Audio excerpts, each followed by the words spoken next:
ওই হাসরের ময়দানে আল্লাহ পাক রব্বুল আলামিন প্রতিটা বান্দাকে 5টা প্রশ্ন করবে। কয়টা প্রশ্ন করবে?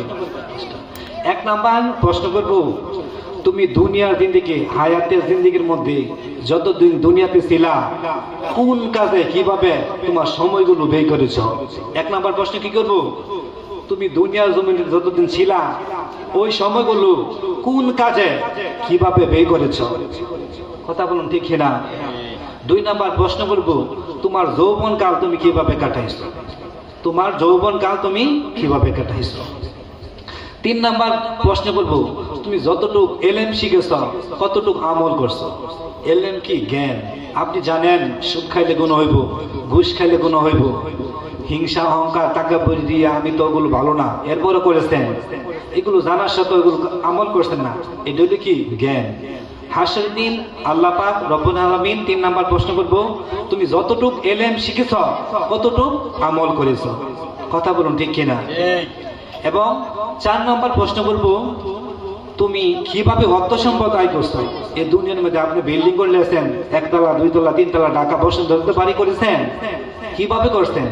কোন পথে? সৎ পন্থায় নাকি অসৎ পন্থায়? কিভাবে আপনার টাকাগুলো হলো? এই দুনিয়ার টাকা পয়সা অর্থ সম্পদ যাররা যাররা করে মালিকের কাছে জবাব দিতে হবে। কথা বলুন ঠিক কিনা? এবং 5 নাম্বার প্রশ্ন করব, তুমি কিভাবে এই অর্থ সম্পদ গুলো কিভাবে ব্যয় করেছো, কোন কাজে কিভাবে ব্যয় করেছো। অনেকে দেখবেন কনসার্টের মধ্যে, বাউল গানের মধ্যে, যাত্রার মধ্যে, অন্য অন্য ফাংশনের মধ্যে কি টাকা দেওয়া লাগবে। এই বিশ্বকাপ খেলা হয়েছে, দেখবেন জার্সি, পতাকা, এই সেই খেলার যে সামগ্রী আছে ওইগুলোর জন্য মানুষ শত শত হাজার হাজার লক্ষ লক্ষ টাকা খরচ করে। কথা বলুন ঠিক কিনা? কিন্তু দেখেন আপনার বাড়ির পাশে কত মানুষ এই শীতের রজনীতে কম্বলের জন্য ঘুমাইতে পারে না, কাশির জন্য একটা কাশির ট্যাবলেট কিনে খেতে পারে না।